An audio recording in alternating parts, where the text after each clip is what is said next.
Welcome everyone to the Retro Rumble Podcast, Episode 2. I'm your host and moderator, Mike Negrelli, and with us we have David White. Hello. How you doing, Dave? I am good. I hope one is well. And we have Jonathan Thornburg. Hello. Jonathan. Doing good. Glad to be here. Awesome. All right. So tell me, David, what have you been doing? What have you been playing?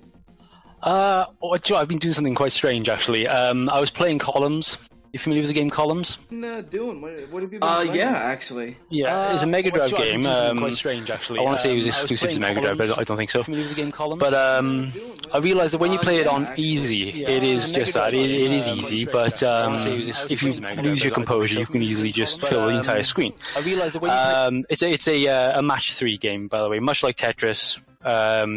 Three gems coming down the screen. You can't turn them. You can only rearrange them in order, and you got a match 3. And then they disappear. And I realised that I can keep going here. So I can just keep going. I'm trying to max out the high score for 99,999,999. So I've had my Mega Drive on for 3 days. I don't know why I'm doing this, but I've started it now and I can't stop because I'm at 51 million. So that's what I've been doing. I've also been buying stuff. I picked up not so long ago, I'm not sure if I mentioned this on the last episode, a gorgeous fire orange Fantastic Range N64, which is beautiful. A Master System 2, I picked up a Super Game Boy, I got Super Mario Kart in box as well. And I think that's it. Oh, and I finally got my copy after a bit of back and forth with this guy of Shenmue for Dreamcast, all nice and neat in a box, all beautiful. Do you have experience with that? Not very much at all, actually. It was just there, and it was going for pretty cheap, and I thought, I know this game, I think. I like the idea of it. I have no experience with it whatsoever, so I'm just going to go for it, because it was all in its box. I know a little bit of the history of it, but I've not actually played much of it. Do you think that with the double pack coming out pretty soon of both Shenmue 1 and 2 together, do you think that was a good idea? For me personally, no. I mean, I know there would be a market for it if they really sort of if they remake it from the ground up and they make it look really, really slick and nice. But it's not for me because I prefer the original article. I don't like compilations of video games either. So I'm not on the market for that. I kind of hope it does really well, so that Oh, I'm sure it will. That and 3 do really well. I mean, I think the Shenmue audience is a very vocal audience that's a lot smaller than people think it is. So I hope that, more people get a hold of it, because I really want to see that thing end. I probably one of the vocal audience for that game. Oh, absolutely. And that was the second half of Les Enfants Terribles, Jonathan Thornburg. What you been up to, Jonathan? Nice. Not a whole lot. Playing the new Street Fighter characters mostly. Really? That's not really retro, but yeah. For Street Fighter 5, right? Yeah, right. Street Fighter 5. I'd call it retro. I mean, it's a long-running series. Oh, absolutely. And all of them are different, though. All of them have different mechanics. Yeah, that's very who's true. Who's your main, John? I love asking this question. Who's your main? I like Sakura a lot. Okay. Yeah. Her or Chun-Li. The 2 new characters, though, one's a brand new character, G, what I've played with him, I like substantially. I may need to learn him. And then the other one's Sagat. So, he's, I'm surprised it took this long for him to get to the game. Oh yeah, I saw the YouTube video of him with the tiger.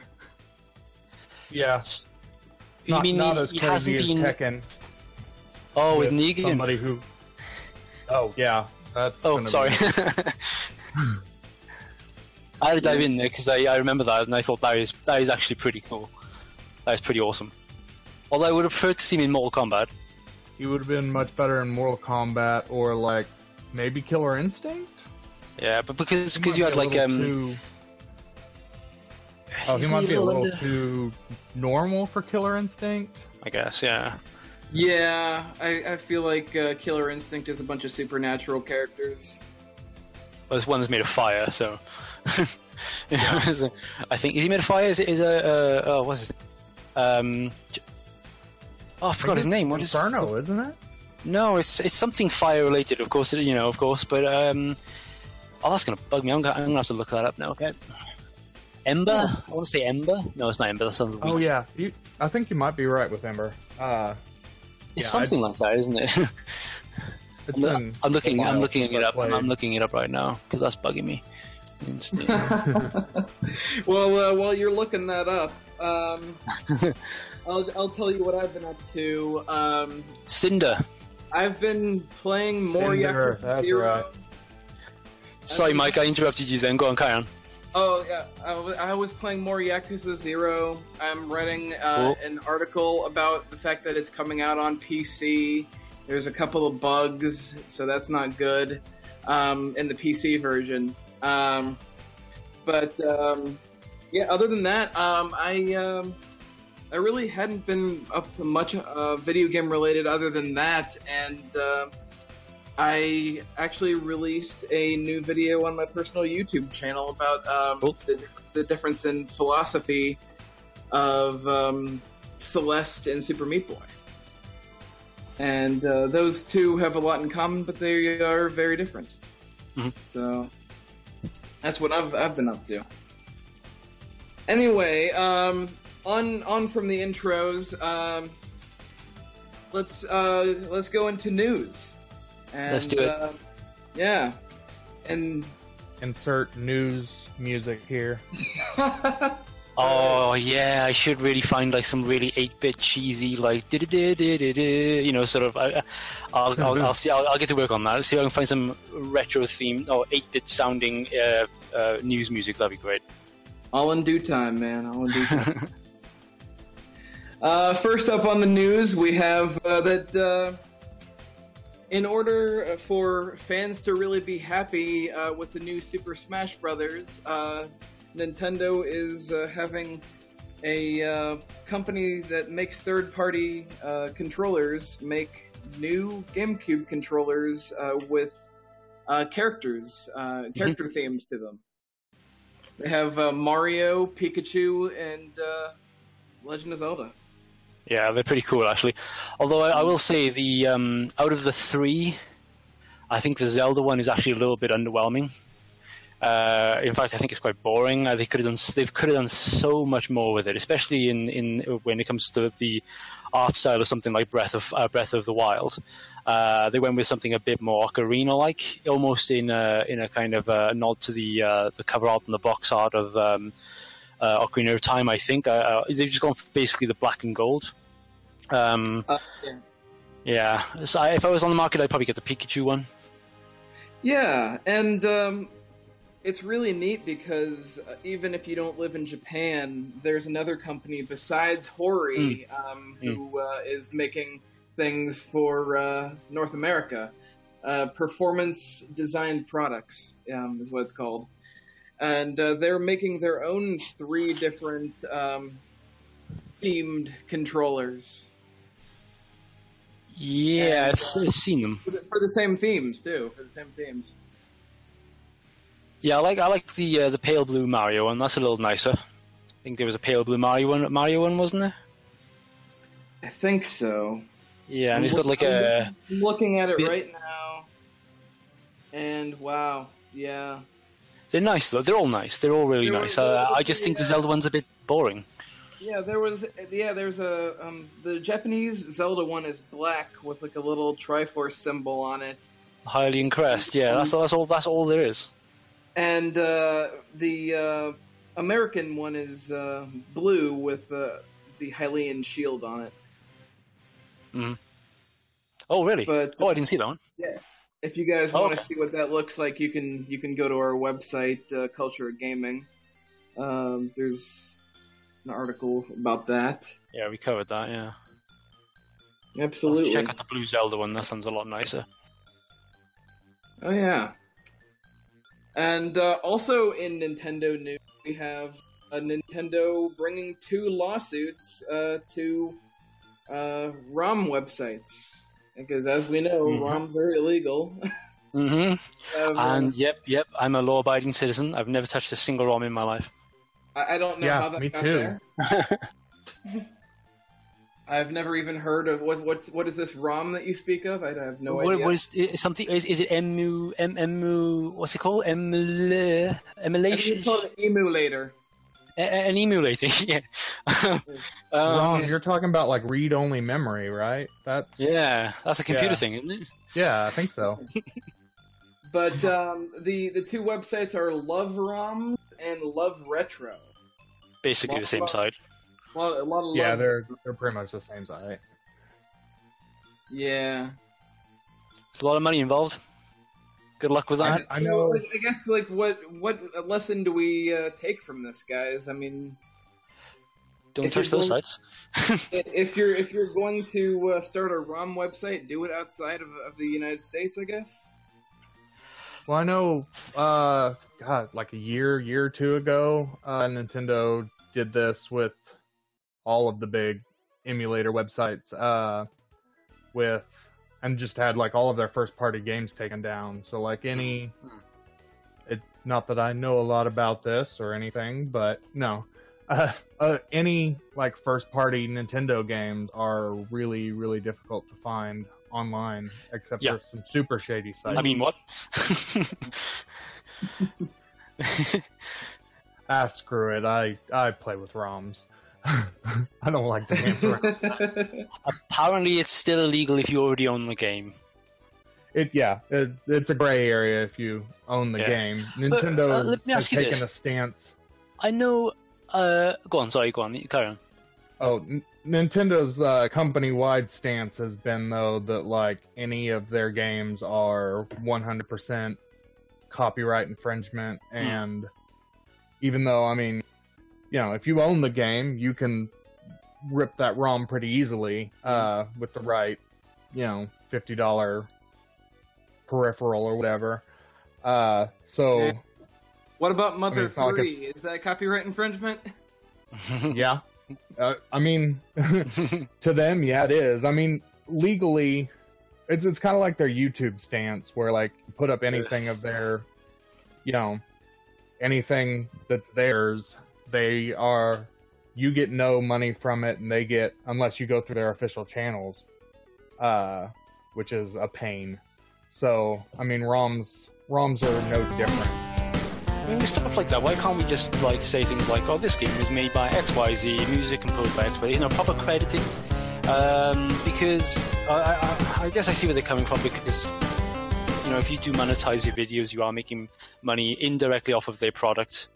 But I mean, that completely throws out fair use. I mean, that's what fair use is there for. That I mean, it's a much more gray area when you have like a full let's play of the entire game with just your commentary over it. I mean, nobody's arguing that, but like making a compilation video or something and making something that is your own is 100% covered under fair use, and Nintendo has always been really sticklers for that. Like they've had a lot of videos taken down off of YouTube because they just don't want people to see their games like that. Right, and I mean it's it's something that won't change until something happens in court, but nothing's really going to happen in court because Nintendo's going to always probably have more legal resources than Joe Schmo YouTuber. Like, I mean, maybe if PewDiePie, he might have some sort of like chance, but because he can promote it and stuff like that, I guess. Right, and he has money to fight it, but like a normal. I think if PewDiePie did something and they went after him because he's already got a huge audience of like a good few mil, they would probably rather utilize that than actually go after him. So I think he has money. He has money. Yeah.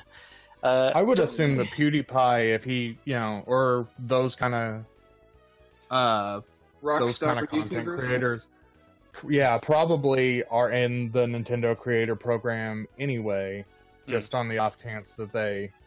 I mean, it's a lot easier just to play inside the system that Nintendo has created for their stuff. Yeah, here's my question. Why have Nintendo singled these sites out in particular?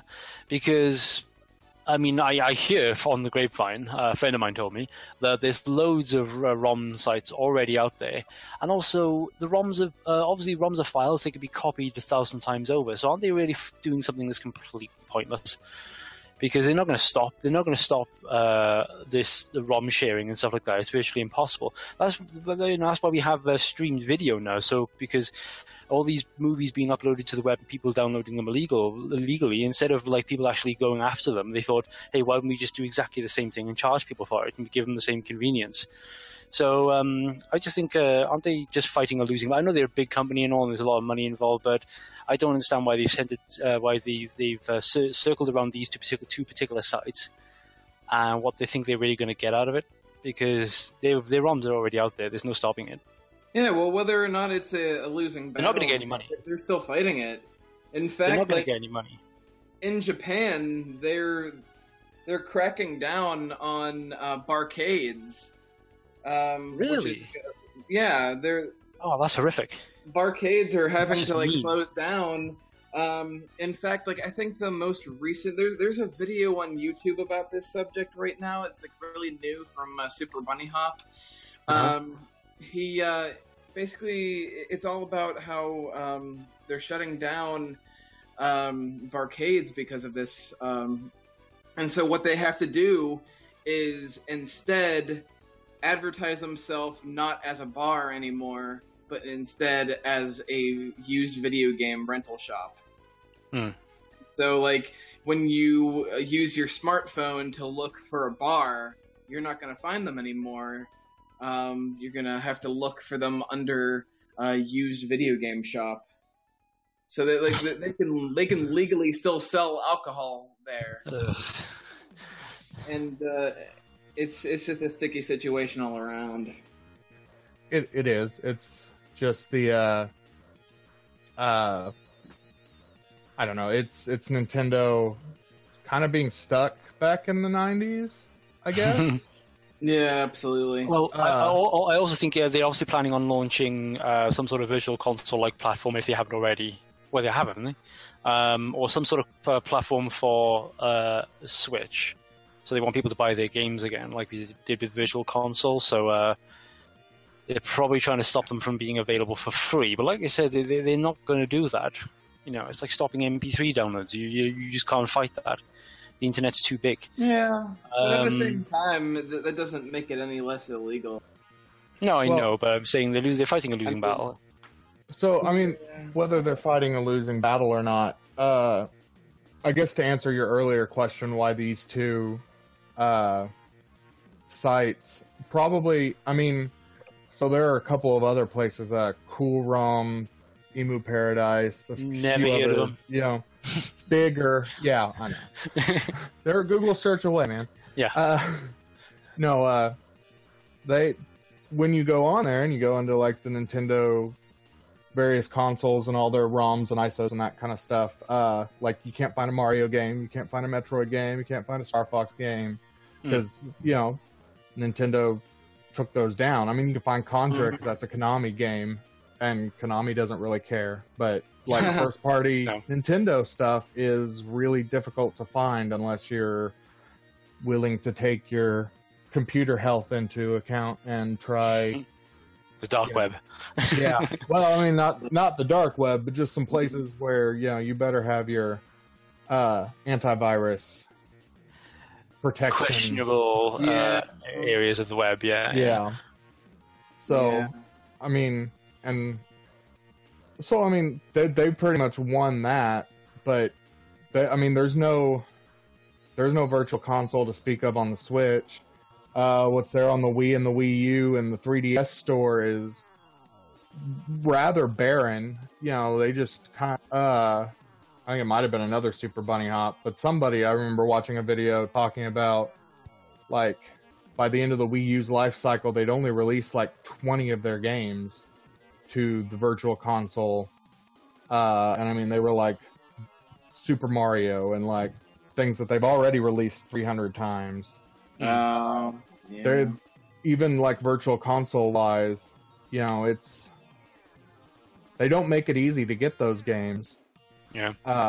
Because, I mean, you could have it for one console, and then next time you pick up a Nintendo console, you have to buy it all over again. So, I mean, and they're like $6 or $7. I mean, you could very easily, Yikes. you know, probably buy a copy of Super Mario Brothers for a lot less than that on eBay if you have the hardware. But yeah, I mean, what are you going to do? Yeah, I think a box copy, surprisingly, because obviously being that it's a popular game, and no matter how it's so iconic, and but no matter how iconic or how great a game it really is, it's so available that to find a box copy, you're looking at in dollar amounts, you're looking at about $10-15 probably, like a box copy. That sounds about right. Yeah. I think for the which Wii I would rather buy. Released Earthbound, which, you know, Earthbound is real hard to find. So, I mean, that was nice. But, I mean, it's not like it's not available elsewhere, I guess. You know, if they very easily could run a Netflix-style service or whatever. And stream. Just like on stream. Yeah. Absolutely. I mean, and I'd pay money for that. Just, you know, I would even consider that because, yeah, definitely. I would even consider that because as my focus of everything I do for Culture of Gaming is retro focused, I don't have every game in the world. So to have like a little service like that as a kind of backup and to be able to sort of jump on it and have like the entire Nintendo library and perhaps a bunch of others as well, arcade and console games, whatever, to have it right there, and I'm paying £5, £6, £7 a month or whatever. I would do that. Oh yeah, absolutely. I mean, and like just like you have your retro games and your biases, like everybody on this website is inclined to, you know, like their video games more. Like for example, like I grew up with Nintendo, and I have fond memories of Nintendo. And I grew up in my teenage years with the PS2 era platformer characters, and so like those are who I go for. I mean, what we haven't talked about is like what this means for like conservation of video games.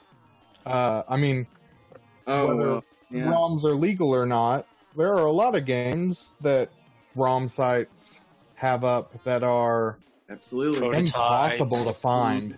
Prototypes and things like that, incredibly rare games, unfinished or unreleased games. Right, like up until recently, Star Fox 2. Yeah. You know, that's the only way to play it was to download a ROM from somebody who, you know, found it, or, you know, whatever, however they got it, I'm sure. Or here's another way to combat this problem, is to not release a tiny console with, 22 games, was it, on the Super NES Mini? Something like that. And release one with about 200 maybe, you know, make it more, you know, that would be a good way to combat people downloading ROMs, is to make all the games that people would likely download, maybe like Contra, maybe like Super Mario Bros. 3, maybe like, I don't know, virtually anything, Super Metroid, and put them on there, along with a bunch of others. So when people buy the console, they already have the games they want to play. It's all right there, on tap. They don't pay a monthly subscription, sure, whatever. Charge a little bit more, whatever. But if someone pay, how much was the Super NES? Like, it was about, the Mini, was it 80, 100, something like that? The Mini was 80, yeah. Yeah, bang the price up to a decent figure like 120 or something like that, pop another 100 ROMs on there, and people probably wouldn't even look at emulation. They'd be happy with that. Yeah, I would think so. Then Nintendo wouldn't make as much money. And that's what I'm saying. Charge more, or you charge a little bit more than that, like $150, something like that. People would pay for that for 200 games built into a little tiny Super NES. Yeah, I reckon. I mean, to be fair, I mean, it's not that hard to. I've definitely seen, things on the internet of where you can, get a. I'm not going to say how or anything like that, but you get like a Raspberry Pi and put like here's where you go consoles worth of games for like an absurd amount of gigs. Yeah, on like a 32 gig memory stick. Well, I've seen like 1 terabyte. I mean, a friend of mine told me there was like a 1 terabyte, like ready to go emulation setups, which is an absurd amount of stuff. Nobody needs that. And that is obviously free and way more appealing. So if they I don't know, even if they made like a Super NES Mini 2 or something like that, made it look a little bit different. Yeah. I don't know. Oh, there will definitely be a sequel to those. Yeah. There will definitely be like an SNES Mini 2. Yeah, and look what's happening. People are buying those and hacking them to put more ROMs on it. So if anything, they're kind of, I don't want to say they're encouraging it, but people are going to pick it up and go like, where's this, where's that, where's XYZ, and they're going to think, they're going to hear about how like it's easy to hack it. I assume it is. I don't know. I've heard people do it. But on the other end of things, Nintendo's making it harder to hack their Switches because before it was so easy, apparently. Well, we've had this discussion on the last episode, didn't we? It's they're not gonna. No technology is unhackable, I don't think. Yeah, absolutely. Someone's smart enough to find a workaround. Yeah, speaking of which, we've been going a long time about ROMs, and quite honestly, it's one of the viewer questions that we have in a reader mail. And so I think that's a good enough transition that we can just go into another question from a reader mail. You can jump straight into that, yeah. Absolutely. We already had the question about the ROMs. We have another question from our Discord. When was the last time you rage quit a game? And who was that from? That was from Aiden. Do you want to go first, John? Ooh, last time I rage quit a game. Yeah. I'm staring at my busted PS4 controller as we speak. Oh man, I mean, I don't know if it's rage quit, but I've quit so many games in my lifetime. Probably Mario plus Rabbids might be the last one. Really? I just like what happened? Quit because the Rabbids look really annoying. I've not played the game, but they look like really annoying minion-like characters. Well, I mean, yeah, that's the Rabbids. It's just I don't know. It was no Share fun. your pain. Yeah. It's hard. I don't know. I was playing it on easy, but it just it was a slog to play through for me, I guess. And I do like XCOM, but it's just kind of like, here's 5. Yes. Just had enough, huh? Yeah, I couldn't do it anymore. Yeah. I bought that stupid thing digitally.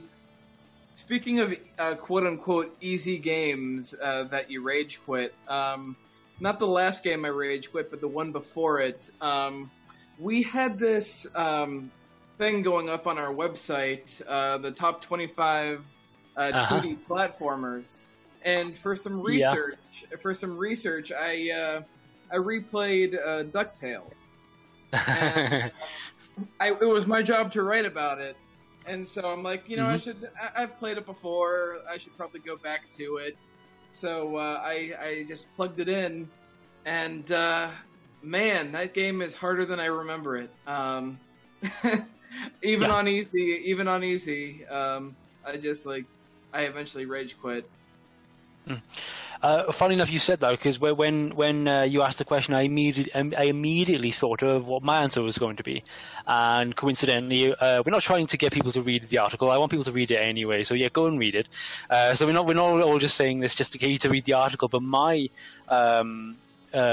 selection would be the one thing that I wrote about, or one of the games that I wrote about for that particular article, and that was Super Ghouls and Ghosts. And as I said in the article, it is a notoriously difficult game. Now, I wouldn't say I wouldn't say that I rage quit. It wasn't like I threw my controller, but it was kind of like one of those moments where I sort of put down the controller, stood up slowly, and walked out of the room, and just sort of paced about for a bit because I was just like, if I don't stop right now, my controller will go through the TV.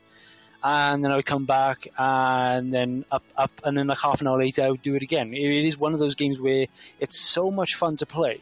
It's such a great game. It's got superb music. Animation's brilliant. I love it. It's one of my favorite games of all time. It's addictive, but at the same time, it's frustratingly difficult. So it was one of those games where you rage quit, but you'll come back to it in about 20 minutes. So yeah, that would be my answer. And that was, I wouldn't say, I'm not sure when exactly, but that would certainly have been the last game where I feel like I genuinely just thought, screw this, I'm done. I'm going to come back to this later because if I carry on, my controller's going out the window. Yeah, I don't remember the last time that I really rage quit. Like, my example of rage quitting is just, like, throwing my hands up in the air and saying, I'm not doing this anymore. I didn't actually rage, though. Yeah, as I'm saying, I don't want to get us off topic, but there's a guy in the stream chat, Vocalist5, who asked a question.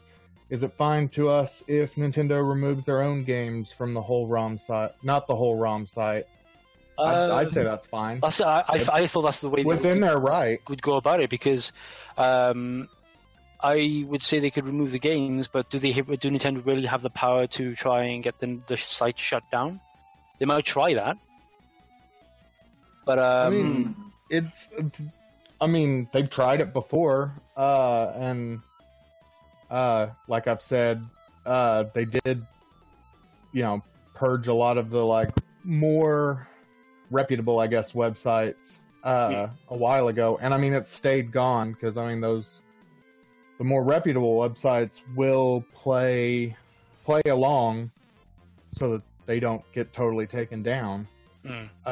So them just, sending a cease and desist letter or whatever to the website itself saying, hey, you need to take down our games, I think that's probably better for all of them, I guess, for all the websites, and Nintendo doesn't seem like they're fighting a battle that's kind of, dangerous to fight, I think. Actually, I don't think Nintendo are trying to get the site shut down, are they? I think they're just trying to, but they have been shut down, haven't they? Yeah, the whole websites, those websites are gone. Yeah, I think that a couple hours Nintendo's ago. plan all along to just get rid of it. I don't know if I don't know what Nintendo's plans are. If that is their plan to slowly just try to weed out emulation of any kind, but good luck with that.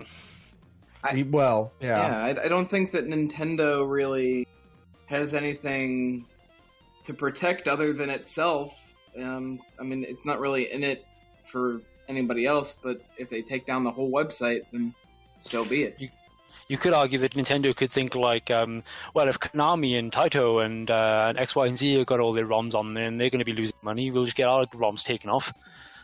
So they lose money, but we don't. So they're probably more inclined to take their ROMs off, make money off of those, and leave everyone else, all the other developers that don't really care. Maybe that's how they might think about it. Absolutely. I guess another thing to think about, though, is Nintendo and piracy are it's something that they've had to deal with a lot of. Maybe they think taking down ROM sites might keep people from trying to hack the Switch or trying to,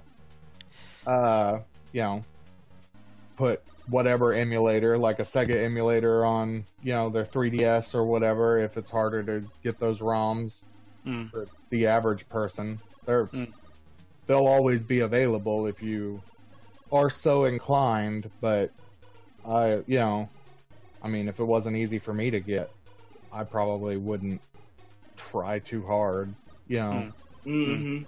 Yeah. Well, do you think we should go for one more reader mail question, or do you think we should just go on to the main topic of the podcast?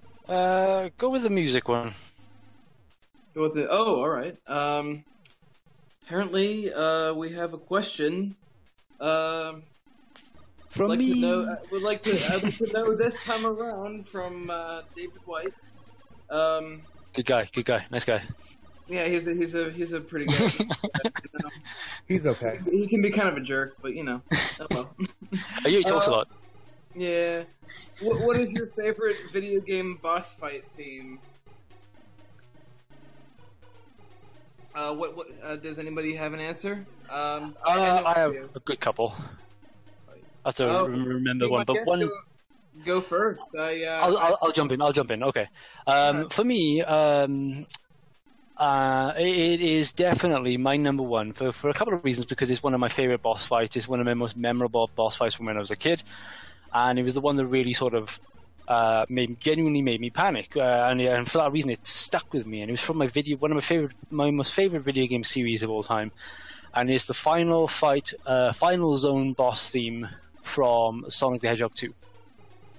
When Robotnik runs away surprisingly fast for a rotund guy, away from Sonic, and jumps into the head of or some sort of spaceship. I thought it was some sort of spaceship when I was a kid. I was expecting him to jet off or something along those lines, and up emerges this huge, gigantic mech Robotnik, and then this marching, drumming music will come in, and it is brilliant. It's repetitive. It's the same thing over and over again, but it's so perfectly fitting the fight. It's dramatic. It has a certain intensity about it. And of course, when you got that mixed in with Sonic, with it doing his spin attacks and stuff like that, and all those sounds as well, it makes the whole thing seem like a genuine battle is going on. Whereas all the previous fights in virtually the entire series up to that point are all kind of gimmicky and goofy. Robotnik with his dumb machine again. What's he going to try this time? But this time, he was genuinely formidable. So that coupled with the music for me makes that not only one of my favorite, if not my favorite boss fight of all time, but it also makes it my favorite boss fight theme as well.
I would have to say, for me, my favorite would probably be I know that this is jumping ahead a little bit because later on we're going to be talking about the Metal Gear Solid franchise. But my favorite boss music would have to be the final boss of Metal Gear Solid 3: Snake Eater. When you're hiding in the grass and the flowers, and all of a sudden the main theme of the game starts playing. And if I remember correctly, isn't it Bond-like? Isn't it quite a Bond-like theme? It is. It's a very Kojima. I mean, getting ahead of myself. Kojima is very into movies and movie culture, and so Metal Gear Solid 3 was very much like James Bond, and just to hear that music while you are hiding, and in fact, it's an unlockable tux outfit as well, isn't it? In that game. There's an unlockable tux outfit, and I think yeah. Oh, in every game, really? Okay. Yeah. Oh, cool.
What were you, John? What's yours?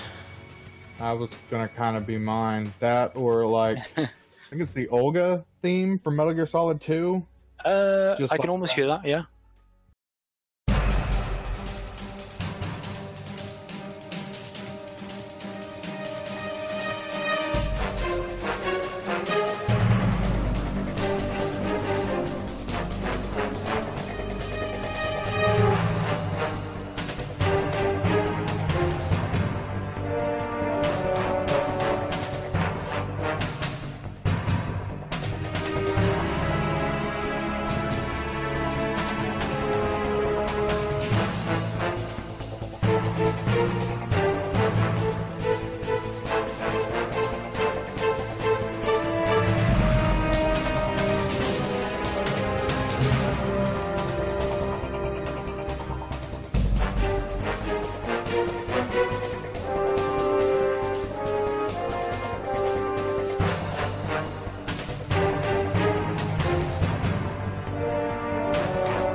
Yeah, this, I don't know, Henry Gregson Williams was so good in all of the games but one? And maybe 5? I don't think he worked on the first one. No, he didn't. No. But what a memorable theme tune that guy created, though. The opening theme tune for Metal Gear Solid 2 will stick with me. If to flip the question on his head, intro music, that opening sequence overall for Metal Gear Solid 2 is one of my favorites. But yeah, slightly going off track there, but yeah. Okay. So we might as well just dive straight into it, Joey. Yeah, that's as good of a segue as any, I think. Yeah, I think that's the perfect segue into talking about Metal Gear Solid. So this time, let's start with John. What is your first experience with Metal Gear Solid or Metal Gear? First experience, played the demo, one of the 2 demos from like the PlayStation magazine, and just fell in love with the first one. I think Metal Gear Solid 1 was it's definitely one of the first M-rated games I ever played. Kind of talked my parents into letting me buy that. I think it might be one of the first games I bought with my own money. Oh, wow. Maybe not. That's a good question, actually. Yeah, that's a good question. What is my first game that I bought with my own money? Sorry, go on. No, yeah. It's one of them. It's definitely the one that I remember buying. That or maybe like... Because up until then, like, all the games that I played had mostly been, like, Christmas presents, I guess. It's kind of like the first time, like, I had money to spend on a video game, I guess. Absolutely. So it holds special in my heart. Yeah. And David, what's your first experience with Metal Gear Solid? Well, mine's a bit backwards, I guess, in a sense, because I was quite late to Metal Gear Solid particularly, because I was always quite one or two generations behind going on, and I remember the first console I bought with my own money was the PS2. And then I had this job, and I was living with the folks, so I had all this sort of disposable income. So I was buying games left, right, and centre, and I had amassed quite a collection. And then one day I just saw on the shelf Metal Gear Solid 2 knocked down to £20 or something like that.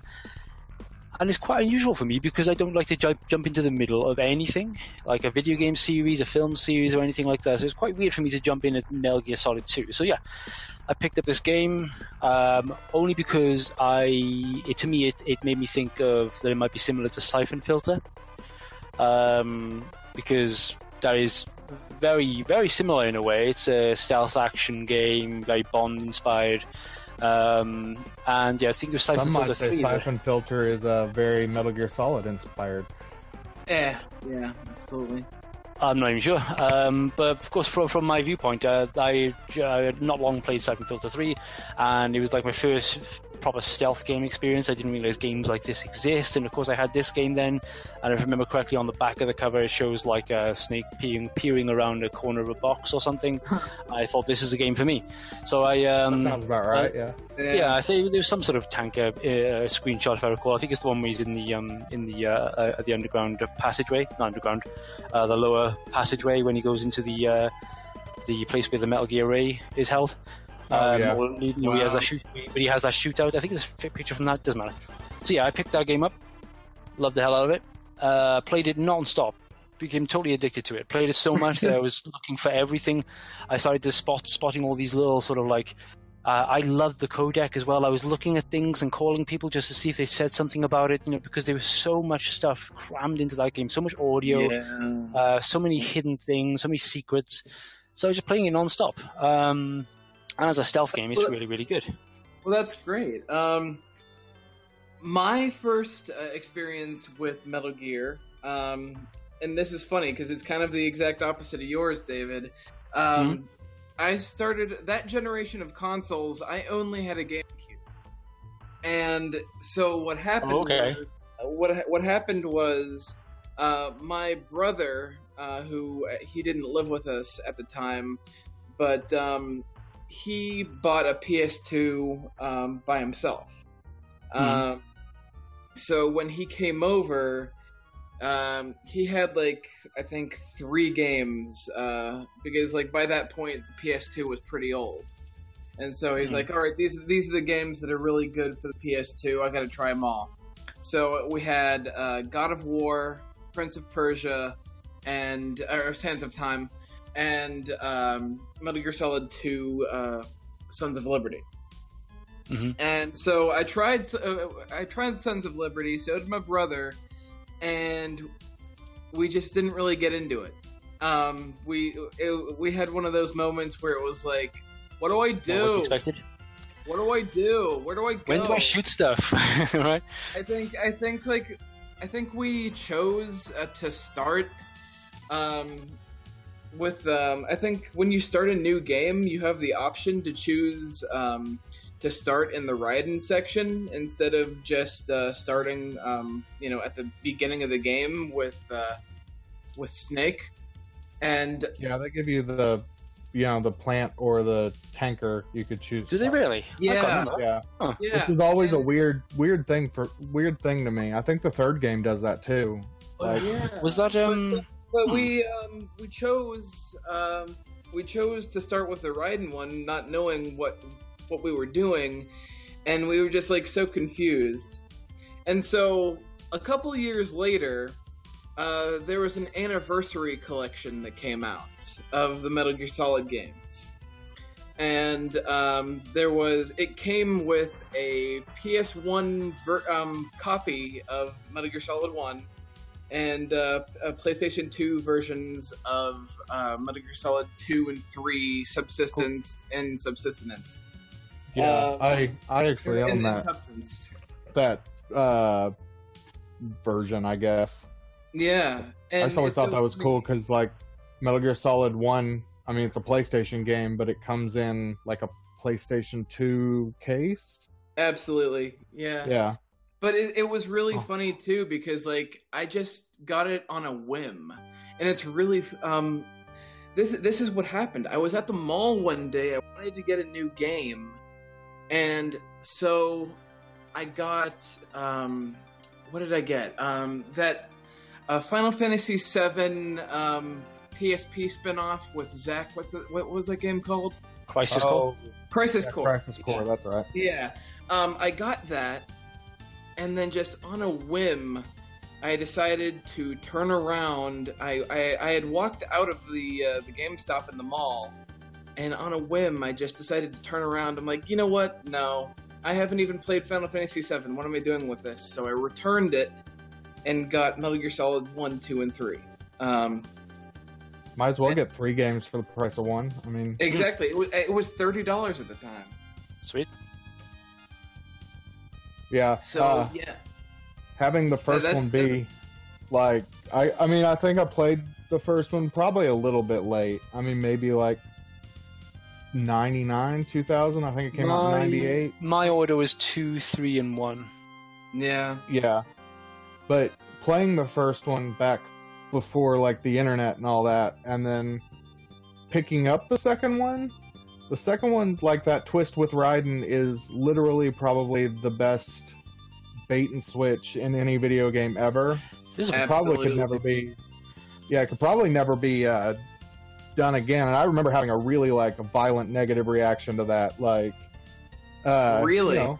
Yeah. I mean, you mean that they thought it was going to be Snake and they kept Raiden quiet, didn't they? They didn't say that Raiden. I mean, all of the little bits and pieces that came out in magazines and stuff just had Snake. I think I remember plant pictures.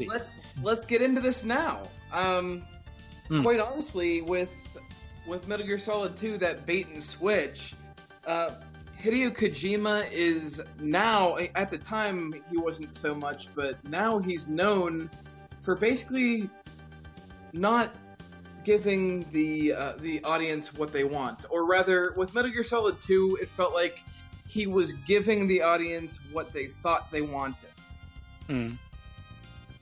Because he starts you off with Snake because it's like he's saying, you want to play as Snake? You want the same game again, only on the PS2? Fine, here it is. And then that tanker chapter is exactly what like a conventional sequel to Metal Gear Solid 1 would be. Like, here's Snake, he's infiltrating another, gunmetal gray place, and then he turns it on in your head, and then he turns it on its head. Yeah, and I said, I do remember having like I played through the whole thing, and like as a kid, I don't want to do the math, but I was probably 12 or 13 at the time, something like that, when I played the second one, and I think a lot of like the meta stuff in that game just goes over a kid's head. Oh, yeah. It's just, if you play it and you just, are paying attention to what's going on, it's nonsense. Like, just absolute, Well, yeah, I remember thinking that when I was playing it, it got to the point where I thought, what is going on? What is this? I was still enjoying it, but when they started banging on about the S3 plan, I thought, God, did they just make that up on the spot? S3 plan seems like such a it's quite lame, frankly. It's little secret not is to nerd out on you, making it up as you went along. Not to nerd out on you, but I guess this is the place to do it. But the whole inclusion of Raiden was kind of, it felt like exactly what I had said before, Kojima giving us what we thought we wanted. Because it's only at the end of Metal Gear Solid 2 that you realize that everything... Spoiler alert. Yeah, of course. If you're still listening, then everything that we're going to talk about here is spoiler. For all of Metal Gear Solid. I'm sorry. Also, everything we talked about before this, also spoilers. Yeah, forget everything you said. But what I want to say is that it's not until you go back and you think about it that everything that Raiden went through in Metal Gear Solid 2 was an echo of Metal Gear Solid 1. Oh, no doubt. I mean... And it's Kojima saying, you want the same game again? Here you are. This is what I think, and this is what I think of you for wanting that. And here's a story just so I could do that. Chuck another character into the same scenario the Snake went through and make a game out of it, because that's what people want. Yeah. I mean, also there's a lot of like other, I guess, illusions or I mean, from what he was trying to do with like information on the internet and being able to kind of make people in power being able to make their own truth by releasing the information that they want on the internet to make people into what they want them to be is kind of way forward thinking. Like back then maybe a little bit, but the internet wasn't like that big. Like you could definitely go on the internet, but I mean, it was still around the time when dial-up, where you could just kind of go online and see a few things, and then you had to get off because you got to keep the phone line open. Absolutely. Unless you were one of those rich people who had 2 phone lines, but oh, God forbid. Yeah. But nowadays, like you can look at a lot of that and kind of, you could see where it's much more of an effective game today, I think, than it was in 2001, I guess. Because, I mean, it was released like a couple of weeks after 9/11, maybe a month or two. So, I mean, like, the Patriot Act hadn't started and all of that, like, all of the liberties we gave up in the name of like stopping terrorism, which I think has been worthwhile, but at the same time, it's costly. I don't think in 2000. What's that Benjamin Franklin quote? Those who give up their freedom for security deserve neither. Yeah, something like that. Yeah, no, I think that's it spot on. Yeah. obviously probably paraphrased a little bit, but yeah. Oh yeah, I'm not sorry. I actually don't know. Yeah. But I think I remember thinking it was one of the most deep. I remember being although I didn't quite understand it when I was a kid. I remember sort of sitting back after I finished it, thinking, "Wow, that was deep." That was the deepest game I ever played. I didn't quite understand what was happening for the most part, and it was my first experience where I thought, "God, this is like a truly interactive film." And so at the end of it, I just thought, wow, that was such a crazy, deep experience. And I'm pretty sure on my first completion, I went through it again. I'm pretty sure I just went straight into the second game playthrough. I'm sure I did. I think, I can't remember if I went straight into another playthrough or if I was just, I remember really disliking it for probably a year or two. I wasn't affected by that because I had no idea who Solid Snake was when I first played the game. Right, and I had probably beaten the first game, 20, 30 times by that point. Because if you don't watch the story, you can beat it in like 2 hours if you know what you're doing. So I think I remember it's one day underrated. Metal Gear Solid 2 is so underrated. It's overlooked. I say would be the word. It's almost forgotten. I think it's. I'm going to say it's better than the first one. I'm coming at it from another angle, and I started with the second one, so for me it was a bit of a downgrade. The difference is like the first one is for a kid. Now I would definitely say that I think the second one's my favorite one.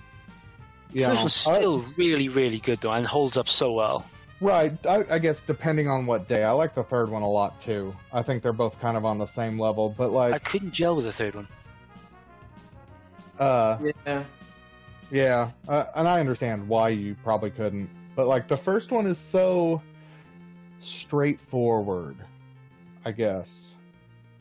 The reason why I didn't gel with the third one was because all my stealth training, if you like, that I gained from the second one kind of went out the window because this was a bit more real. It was a bit more not real. Well, yeah, a bit more realistic, I guess, because you had to rely on camouflage, you had to rely on the actual outdoor environment, and I wanted corners, I wanted lockers and things like that. So there was one sequence where you go into, you disguise yourself as a scientist or something, or an engineer. Oh yeah. And you sneak into a complex, and when that happened, I was like, finally, I'm sneaking into a building. That's what I wanted, because that's what I wanted from a game in general. Why I love Siphon Filter and why I was attracted to Metal Gear Solid 2 because it was the kind of game I was looking for that for me felt like it didn't exist.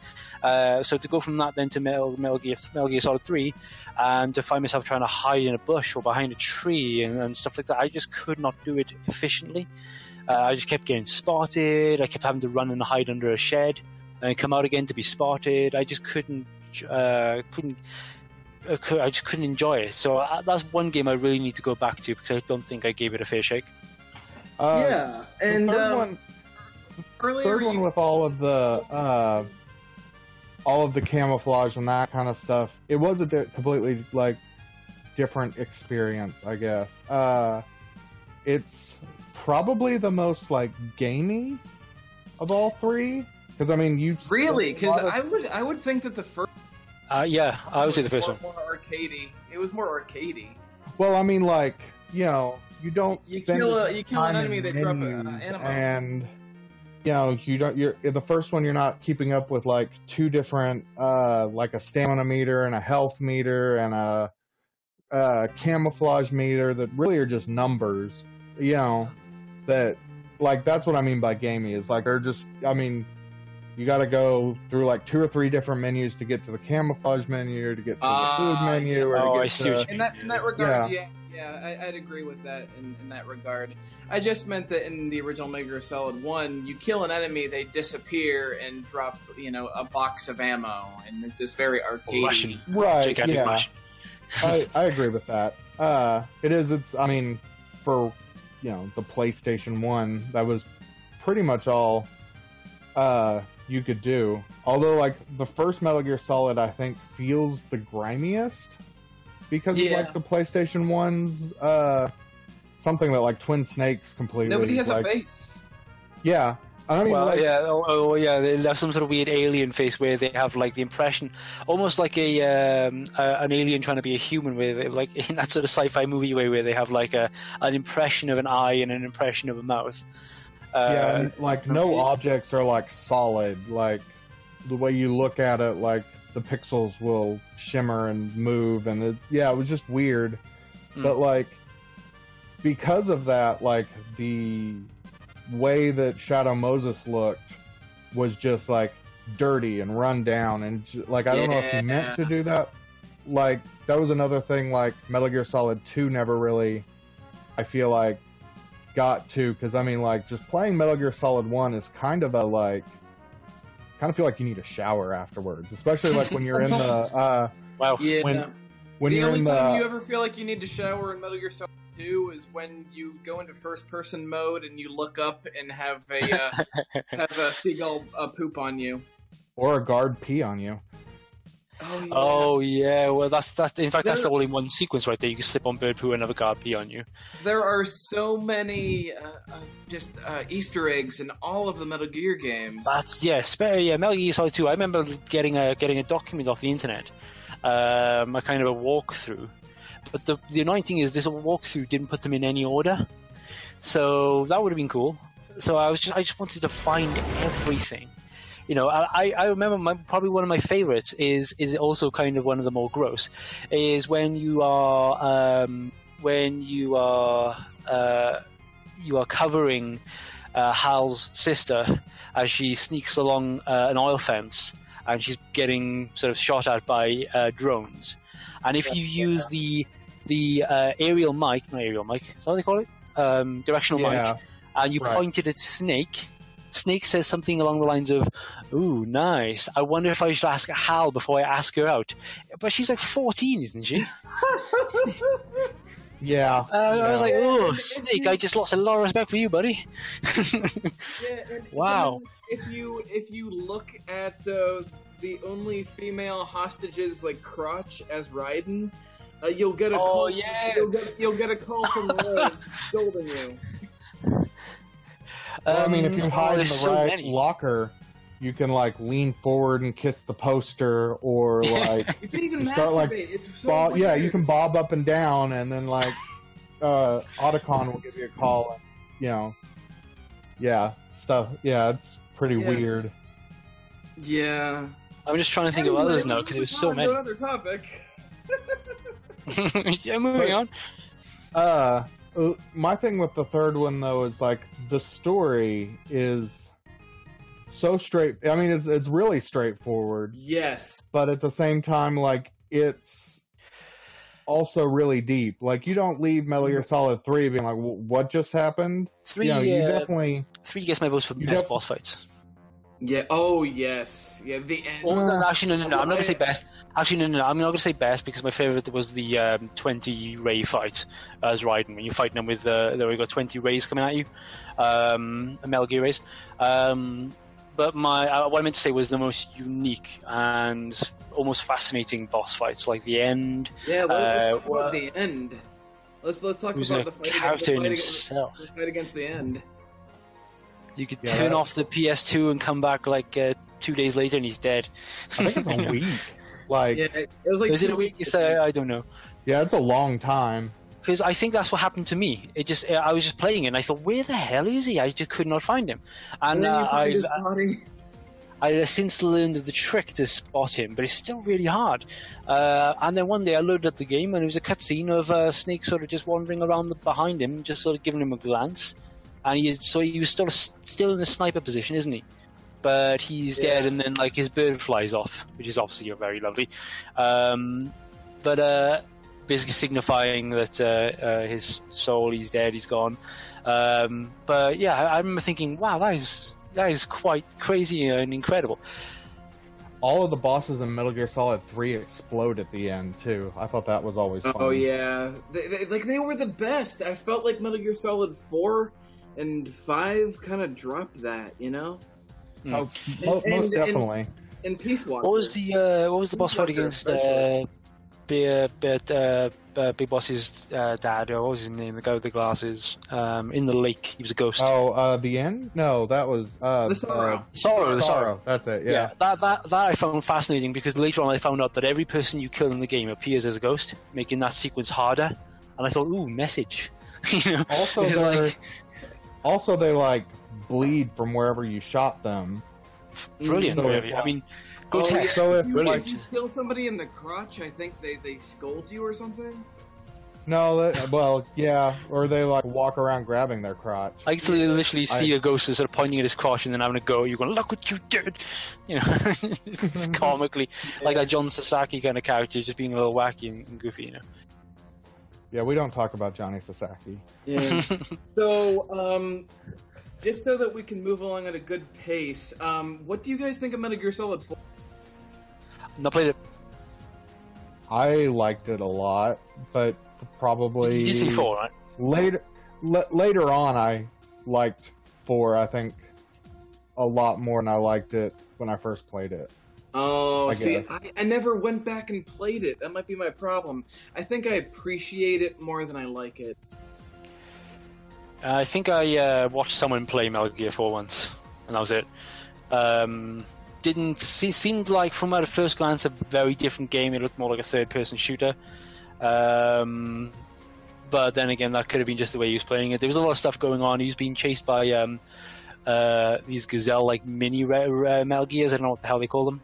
They're like they're based out. I think they're based on Gallimimus. Yeah, geckos. That's right. Geckos. Yeah. Well, I don't know what they call, but yeah, okay. He's been chased by a lot of those. He was on a bike, I think, at one point. No. So there's a lot of shooting going on. I just thought, this just does not feel like a Metal Gear game to me. I was also watching someone play Metal Gear 5, and I just felt like an arena shooter the way he was playing it. He could have been playing online. I don't know, but. I don't have enough experience to have an opinion, but at those glances, albeit very brief, they just didn't seem like the Metal Gear games that I'd be interested in. Mm-hmm. Maybe I'm wrong. I don't know. I appreciate what Kojima was trying to do. I Good really looking do, game. Because he did a lot. Like, for those who don't like it, he really did do a lot for it. He What he did was he took everything from Metal Gear Solid 1 and really made it more complex, and so you could enjoy it a little bit more. Like, people might have complained that they never got to fight Change Octopus or whatever. What was his name? The octopus guy. And Decoy Octopus. So there's a fight against Laughing Octopus, and then there's the fight against Sniper Wolf. And that wasn't all that complicated, and so Kojima thought, like, what can I do on the PS3? Well, how can I make a really great Sniper Wolf fight in the PS3? And so that was a big spoiler. So that's what makes the fight against what's her name, Crying Wolf. Yeah, that's what makes the fight against Crying Wolf so good. But Metal Gear Solid 4 had a lot going against it. It was trying to answer questions that Metal Gear Solid 2 asked, and those had no answers. Those questions had no answers when he asked them in Metal Gear Solid 2, and they were never. I mean, it's very much a game where Kojima's like, "Oh, you want answers? Well, here, screw you guys. You know, you wanted answers. Be careful what you wish for." Yeah, I feel like Kojima is the king. Be careful what you wish for. Oh yeah, like I like Metal Gear Solid 4. I think a lot more, like you said, from a I like the story a lot more than I appreciate it a lot more because I think that's probably like the closest we've ever got to like super angry Kojima. Because I mean. He didn't want to make the second one. You know, he got pulled back in. He didn't want to make the third one. He got pulled back in. He hasn't wanted to make a Metal Gear Solid game, I think, since the first one. Since Metal Gear Solid 2. Yeah. I don't even think he wanted to make that one. No, I think, I don't think I don't think he wanted to make 2. That's what I'm saying. He didn't want to make 2. Right. Metal Gear Solid 1, if you just take Metal Gear Solid 1 as take Metal Gear 2, and that's a story, that wraps a fair amount up. So the only place he had to go was crazy from that point on. Also, I think he probably would have got sick of people going, "We want more Snake. Who's this riding idiot? We want more Snake." So he probably made 3 just to make it more Snake. In fact, he went so far as to make it about Big Boss or Naked Snake. Yeah. Do you want more Snake? Well, here's the ultimate Snake. And do you want more Snake? Well, here he's old. He's more Big Boss. Yeah. Yeah, and you could really call it a reboot of Metal Gear 2. Metal Gear 2 had a lot of the ideas that were made a lot better. It had using heat or temperature sensitive card keys. It had fights against the Hind D. It had a lot of different things. It had fighting a cyborg ninja. So many different things. So Kojima has always been, kind of redoing himself and making things better. Yeah, I mean, if I had to make a list of my top 10 favorite boss fights, you can guarantee that a good 2 or 3 of them would be Metal Gear fights. There's so many brilliant. I mean, Psycho Mantis. I mean, what a boss battle that is. Psycho Mantis ranks as one of my favorite boss fights of all time, just because it's so unique. Yeah. And then after Metal Gear Solid 4 came Metal Gear Solid Peace Walker. I like my Peace experience. Walker my experience with Peace. Go ahead. What? I said I like Peace Walker a lot. Oh, I did a lot of too, people like Peace Walker, but I just didn't like it for the PSP. The first time I ever played it, it was on the PSP. I couldn't get past the boss that was basically just a helicopter shooting at me. Yeah, I know what you're talking about. But once I played it on the PS4, not on the PS4, on the PS3 and the Anniversary Collection or whatever that collection was called, I really liked it there. I really did. Yeah, Peace Walker's been on my wish list for so long. I've not played it. I think having the second stick to control the camera helps substantially. Absolutely. It was it re-released for PS2 or something? Or? No, it was a PSP game, and then it was released PS3. In the HD collection. Yeah, PS3, Vita, and 360. Give the Vita a go, maybe. That's the only Metal Gear Solid game that's backwards compatible on the Xbox, also. Yeah. The Xbox One.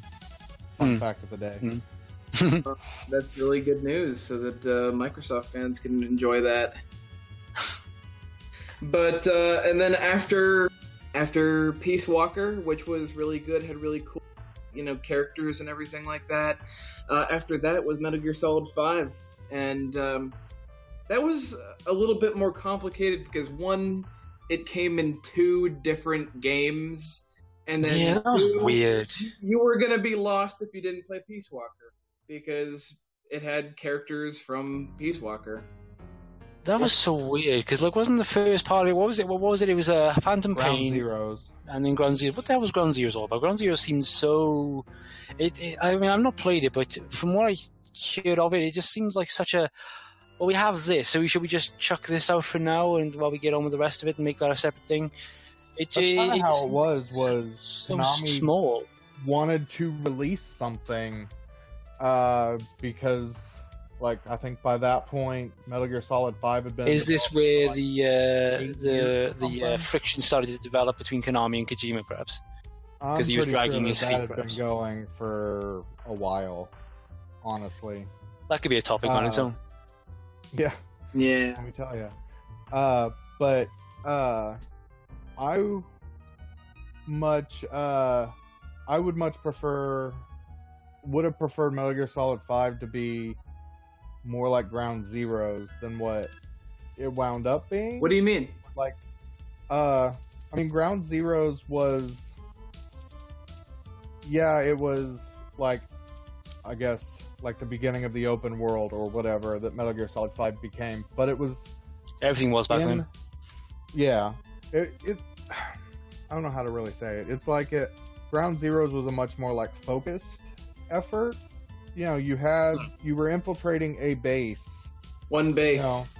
You know, one base. You know, there were a bunch of stuff you could do in that base, but you know, you had a goal that was storyline related instead of like 5 having just busy work. Yeah. Little tiny towns that were, you know, kilometers apart from each other, and there wasn't much to do in that kilometer, you know, several kilometers, but just ride your horse. Five by far had the weakest story, and yet it had the most things to do, and so I feel conflicted. I can't dislike it because it had so much to do. Five was like the best game to play. You could do anything in that game. You could, oh my gosh, you could blow everything up. You could ride your horse to do the same thing. You could just like, oh man, you could do everything in that game.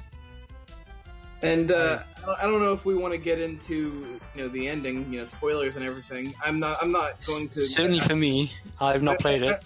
I won't mention it by name, but basically it has no ending. I don't know if there was internal. Oh wait, I kind of heard of that. Some people believe it's unfinished. Yeah, basically, somebody gets away with a giant mech, and then we just never hear about it again. You know. I mean, there's footage on the internet of what that, you know. It wouldn't have wrapped up the story either. I mean, that wouldn't have wrapped up the story either. I saw that. I think Phantom Pain is a much more like it's like the title is very telling of what, you know, you're expecting. You know, like Metal Gear Solid 4 with 90-minute cutscenes or with like 2 save points in the middle. So that, you know you got a long cutscene when it's got a save point. Yeah. What I want to say is that I feel like a fanboy because I'm thinking to myself, maybe Kojima did this on purpose because it's called The Phantom Pain, and the story leaves you with a phantom pain. Yeah, maybe you felt the whole series was some sort of phantom pain that is always just there. It's never out of sight. It's always there bugging him. People asking for more. Konami on his back. Do you know what? People complain about my long cutscenes. Here's an hour and a half one. Have that. But stuff like that doesn't really bother me. I don't mind long cutscenes as long as they're not productive, as long as they're constructive, or they are. They are important to the narrative. You know, I don't mind that. So when I first played Metal Gear Solid 2, I don't think I came across a game like that where, like I say, I felt like I was playing an interactive movie. So when the cutscenes were happening, I was like, oh, where's the popcorn? Let's go. You know, I love the sequence in the end with the Metal Gear Raising that with Fortune and all that jazz. I loved all that part. Of course, I was quite a young kid, so I loved my sci-fi, my action movies. So it was right up my alley. So long cutscenes don't really bother me as long as they're, you know. But an hour and a half might be pushing it, actually. But what one thing that really bothered me about 5 is that it had the perfect opportunity to you find out who are in Metal Gear Solid 4. I'm not gonna spoil that. Well, please don't. You find out who they are. And Metal Gear Solid 5 was the perfect opportunity to kind of delve into, you know, such and such character's mind, and they don't do it on the screen. You hear some tapes, and that's about it. Like they adopted those tapes are the best part of the story. I mean, yeah, exactly. Like, which is sad. They adopted those tapes from what's it called? From Peace Walker. Peace Walker didn't have a lot of memory on the PSP, I guess, and so like the way that they solved that was they just had like a whole bunch of tapes of exposition, and they have like a whole bunch of tapes of exposition for Metal Gear Solid 5. They just didn't have to do that. I wrote a fairly long article on the site about I remember that. I think a lot of that. What? Wasn't it about Metal Gear Solid 2 in particular? I did Metal Gear Solid 2. I just recently did 5. Oh, okay. And like, out of all of them, I think that's probably the one that like I can look at and be like, I'm probably stretching on a lot of this. Because I mean, there is a lot of like Phantom Pain syndrome from where like there are no like good boss fights. The characters that have shown like personality in any of the other games have no personality. Snake is for all intents. They got Troy Baker to play Ocelot. Yeah, but he has no personality other than like, oh yeah, that's a town. Baker. Yeah. Well, I mean, like, it's Ocelot. You know, Ocelot's always been like a crazy over the top, you know. Yeah. He, like, spins his revolvers once and like spends most of the game like, use your binoculars, or oh, there's a sniper, stay low. And that's like the extent of what like Ocelot or Kaz. Kaz is there, you know, instead of being, you know, like the Master Miller character from Metal Gear Solid 1, and being more like, you know, I'm really angry. That's my character motivation, is I'm really angry. Yeah. You know, so like any of those characters, like, just, they're not there, but I guess as like storyline progression, which is the weirdest thing to me. Like, Snake is a silent protagonist for all intents and purposes. The main bad guy, Skullface, is... He has no personality. Yeah, he has no personality. He has a very, like, barely justified reason for being there, I guess. Even the name seems quite lame and made up in... I was a Native American who they wiped out my entire language, and so now I hate the... Language? Yeah. What? Yeah, which... Wiped out his language? I guess is a good reason, I guess, but... How'd you wipe out a language? I mean, it's not really... It didn't really have anything to do with the rest of the Metal Gear story. Yeah, and spoiler alert, he's, you know, wiped out,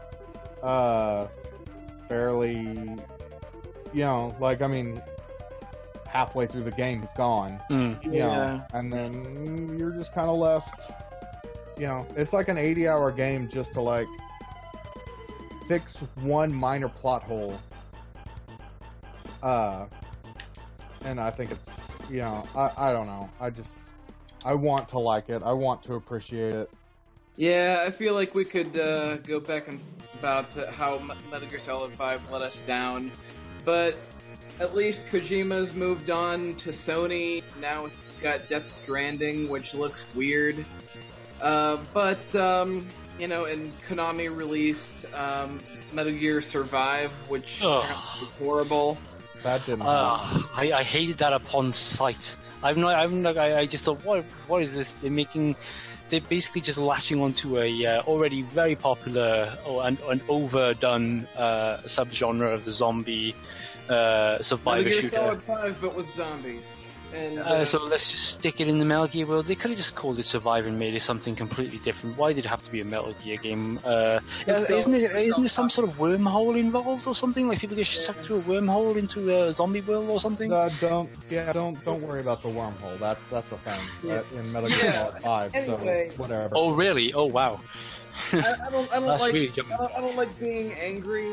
So I guess we should let's close out this talk with what's your favorite thing about Metal Gear, and just like in a sentence or two, like what's favorite thing about Metal Gear? That's a really hard question, actually. John, I'll let you go with this while I think of mine. David Hayter? Just Snake in general. Yeah, that's a good answer. I don't know. For me, I think it's just the fact that it's such a cinematic experience. For me, I just love the fact. I mean, a lot of games are like this now, so if this isn't too remarkable, but because it feels like an interactive movie, and it makes nods to all the things I loved when I was a kid, all the action movies I loved when I was a kid, and so obviously so did Kojima. Was obviously a fan of the same stuff as me. Movies wise, who isn't really? That's my rubbish answer. Yeah, I just love the personality.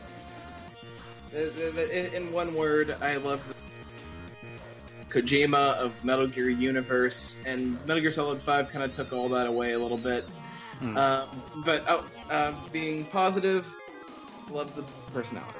I guess I just like how weird it is, but still takes itself seriously. Yes, it takes itself seriously, but it's goofy. Moving on, I believe that David has a couple questions for us. Quiz time. To Metal Gear Solid, so let's... so I'm going to test you guys. Hit the quiz time music. So, of course... Oh, yeah, definitely. So this is primarily going to be about the original trilogy. I got 13 questions for you guys. And I was trying to think about how I can go about this, making it slightly different to what we did before. So what I'm going to do here is I'm going to go through each question and go to you one in turn to ask the question. And also this time I'm going to keep score. Alright, so I'm going to start randomly here, and I'm going to start with Mike. Ready for your question, Mike? Alright. Yeah, alright, cool. Now, there is multiple choice, but I'm going to start without the multiple choice, because I think if you get it without the multiple choice, that's even cooler. And if I don't know, can Jonathan answer? If you don't know, yes, I can pass it over to John. I lost my pen. So what I'll do here is I will keep track of the scores. So 1 point for each correct answer. All right, cool. Here we go. All right, so Mike. Question 1. All right, so don't chime in, John. I'll come to you if you get it wrong. All right. All right. So here we go. In which year is set the original Metal Gear Solid? The original Metal Gear Solid. Oh boy. Gosh, I think the original Metal Gear was 1995. I might be wrong about that, though. If I had to guess, I remember Metal Gear Solid 2 takes place... I don't know if this is a question later on, but I know when Metal Gear Solid 2 takes place. Can I say that? Go for it. It's Metal Gear Solid 2 takes place in 2009. I remember that, and it was released in... The game itself was released in 2001 or something like that. So it was the future. Metal Gear Solid 1. Give me the choices. All right. Given what you just said, I think you might get this. All right. Is it A, 1998? Is it B, 2001? Is it C, 2003? Or is it D, 2005? Oh boy. I don't know. 2005, I guess. Yeah, that's it, man. Correct. Ding, ding, ding, ding, ding. I got some Metal Gear related noises. Alright, so over to you then, John. You're 1-0 down already. This is for you to tie. What is the name of the tanker featured in the opening chapter of Metal Gear Solid 2?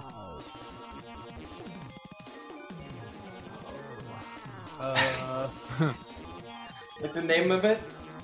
This is a question just for John. Just so you know. Just the name of the... Give me the multiple choice. Okay, is it A, USS Intrepid? Is it D, USS Discovery? Is it C, USS Endeavour? Or is it D, USS Triumphant? It's quite hard to say, actually. Oh, Lord. Endeavour? No, it's USS Discovery. Hey, you didn't give me a chance. Ha, oh, rats! I'm sorry. Oh man, I'm sorry. I thought it was Discovery. Well, no one gets a point. There we go. I wouldn't have got it. I wouldn't have got it without the choices. Oh, okay. Well, never mind. No one gets a point anyway. There we go. My apologies. You went ahead anyway. All right, this one's for you then, Mike. Okay. All right. So this is a good one. I like this question. How many struts were there on the big shell seen in Metal Gear Solid 2? Alright. It's always fun. Go to strut B, do this. Go to strut F, do this.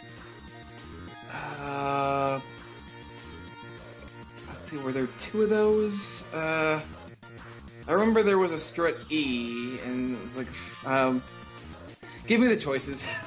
Alrighty. Is it A, 6, B, 8, C, 10, D, 12? I want to say 10, but I'm probably wrong. It's 12. 6 in each. Two shells. Shell 1 and Shell 2, complete of 6 struts each. Alright, this is a multiple answer question for you, John. So, can you name all members of Dead Cell? Ooh. In the Metal Gear Solid 2 story, I mean, because there's a bit of backstory to them guys. Yeah, there's a Vamp, Solidus, Batman, Fortune. Yeah, that's it, man. Although there were 2 others. No, there was 4. There were 2 others that were killed before the Big Shell incident, Old Boy and Chinaman. But they were killed off only because they were running out of time during production, and they thought we'll just actually cut 2 characters. So Old Boy was like a literal old man, was like over 100 years old, was an incredibly experienced fighter, was a mentor to was a great mentor to Big Boss himself. And had a preference for World War weaponry. Chinaman was a close quarter combat expert, mystic, had the ability to control his body weight, allowing him to walk on water, walls and ceilings and stuff like that. And he also had a big dragon on his back which came to life when he touched water, apparently. So that would have been ridiculous even for Metal Gear Solid then, I think, for a really unfortunate name, though. That was one of the reasons why they thought about cutting him, because they thought it was used, that term Chinaman is often considered a bit derogatory. They used his stage for Vamp's boss fight, though. Yeah, they used his stage and also a lot of his characteristics, like the ability to walk on water, or his abilities rather. So, yeah, I would have loved to have seen them. I would be more interested in seeing Old Boy though, because you would have been like, well, you'd just been interesting, I guess. Yeah, so they were both killed off before the Big Shell incident, as Dead Cell were liquidated. So they used that as an excuse to get them out of there because they just didn't have the time to squeeze them in. So, yeah, I think we have time for a couple more questions. We have a few more. Oh, we get through them all. Alright, so that's 1-1. So it's 1-1? 1-1. Alright, so this is one for you then, Mike. Alright. What pseudonym does Snake give himself when posing as a lieutenant during the Big Shell incident in Metal Gear Solid 2? Iroquois Pliskin. Iroquois Pliskin. Yeah, good shot. Iroquois. All right. Iroquois means snake in, I think... Does it really? I didn't know that. Oh, very good. All right, John, your question then? And this was quite hard. I think this one's quite hard, my next question. I'm joking. All right, John. Right, so Solid Snake and Liquid Snake were given real birth forenames. What are they? Oh, so you get Eli and David? Yeah, I'll go with that. Yeah, Eli and David, or David and Eli, respectively. That is 2-2, guys. It's neck and neck right here. All right, John. Mike, over to you. Yeah. Where in the hell is Shadow Moses? Alaska. Yeah, offshore Alaska, spot on. 3-2. Ooh, neck and neck. All right, John. I think this was an easy one, so there we go. What is the name of Hal's sister? Oh. That is easy. Emma. Yeah, I'll go with that. I wanted the full name Emma Emmerich, but obviously it's Hal's first name as well. Yeah. Cool. 3-3. Oh, this is cool. All right, Mike, I think this one's quite possibly hard. I don't know. We'll see. Oh, boy. What was the name of the nuclear-armed tank that appeared in Metal Gear Solid 3 and is a precursor to the Metal Gear line? The Shagahad. Yeah, good shot. Which actually means walker, by the way, even though it is actually a screw-driven vehicle. It can walk, but it can't really walk much. So, yeah, it's a bit of a strange name. If anything, Rays and the Rexes are more walkers than anything else. All right, John. What was the name of the Metal Gear... Oh, I'm such an idiot. What was the name of the Metal Gear prototype that appeared in Metal Gear Solid? Metal Gear Rex. Yeah, I didn't say that, did I? I didn't say that just now, not at all. No. All right, Mike. 4 apiece. All right. Yeah, it's quite an easy one. All right, Mike. In Metal Gear Solid 2, what is the name of Raiden's wife, who appears as a member of his support team, specifically a data analyst? Rose, and for a bonus, Raiden's real name is Jack, which is an homage to Titanic. Titanic, yeah. Awesome. 5-4, guys. This is going to the wire. I might have to make up a tiebreaker at this rate. What amount of... John, this is yours. Yeah. What amount of... This is a hard question in my opinion, I think. What amount of money do Dead Cell demand for the release of their hostages during the Big Shell incident? Multiple choice available. Did I mumble that? I'm sorry, I thought I mumbled that. No, I got you. Oh. I don't remember. Yeah, give me the multiple choice. Alright, is it A, $30 million? Is it B, $300 million? Is it C, $3 billion? Or is it D, $30 billion? $3 billion? No! It's $30 billion. That just... That's not what they were after anyway. They were after the names of the Patriots anyway. They weren't after... I knew it was a ridiculous amount of money because obviously... It's an absurd amount of money, yeah. They didn't want... looking for. Yeah, totally. Mike, this question's for you. You don't really need it to win. It's our final question, so this is you for 6 points. To make the win look a bit more... Alright, so what is the name of the mobile fortress? Oh, actually, I can pass this over to you, of course, John. So actually, there could be a tiebreaker. What is the name of the mobile fortress that appears near the end of Metal Gear Solid 2 and was hidden beneath the Big Shell? Oh, Arsenal Gear. Oh, there it is. He got it. And that gives victory to Mike. Yay! I don't have a trophy or any money to give you. You just get a solid gold thumbs up from me. There you go. That's worth millions, apparently. Oh. Yay! Yay! I feel good. Super duper. That went well.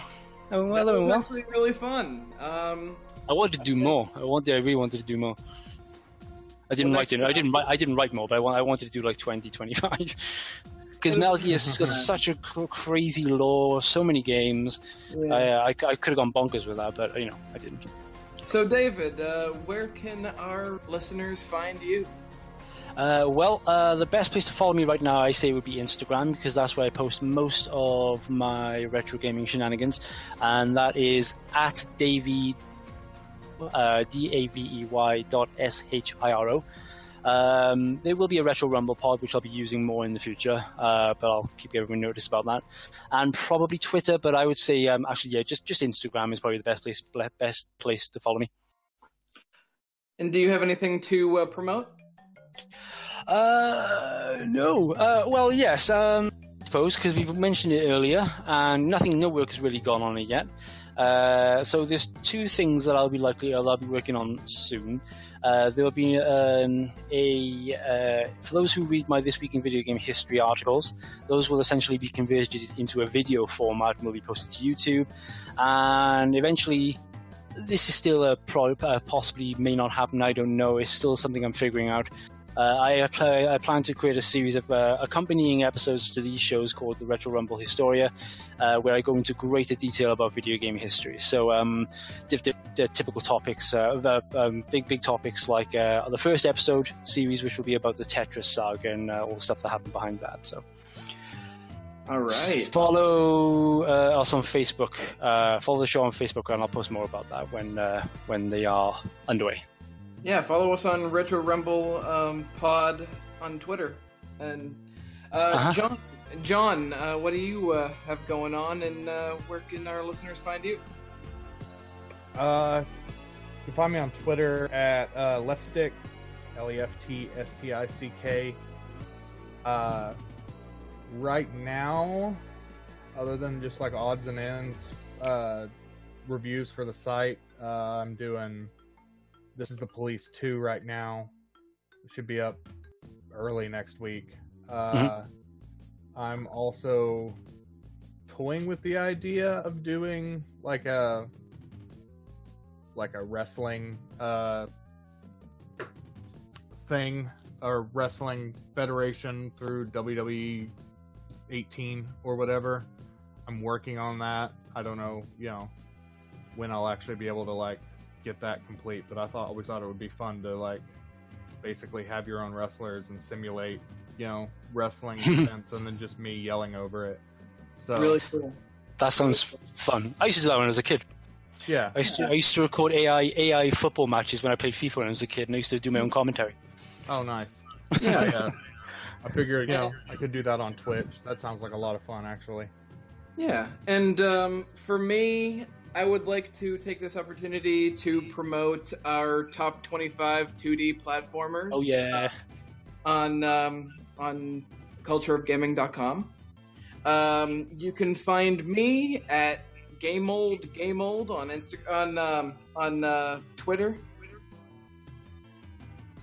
and I recently put up a new video on that.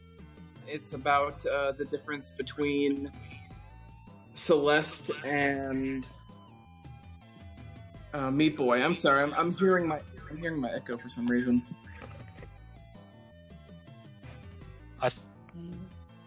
But you can find me on Twitter at GameOld, and you can find me at cultureofgaming.com. Oh, and I just want to dive in. Our episode 1, which we recorded a little while ago, is currently available on SoundCloud and also on YouTube. So jump on the website, cultureofgaming.com, because I'll be posting that up on there as well. Just in case you missed our last episode, because we didn't actually stream it on Twitch, because I didn't really have the technical capability, really. So obviously now we do. So do keep an eye on that. And you can watch listen to the first episode, which we recorded last week. So just in case you missed it. All right, I guess that calls the episode. It does indeed. Yay! Yeah. Thanks for listening. Thanks for listening. We'll see you next time. We're all waving. Later. Bye.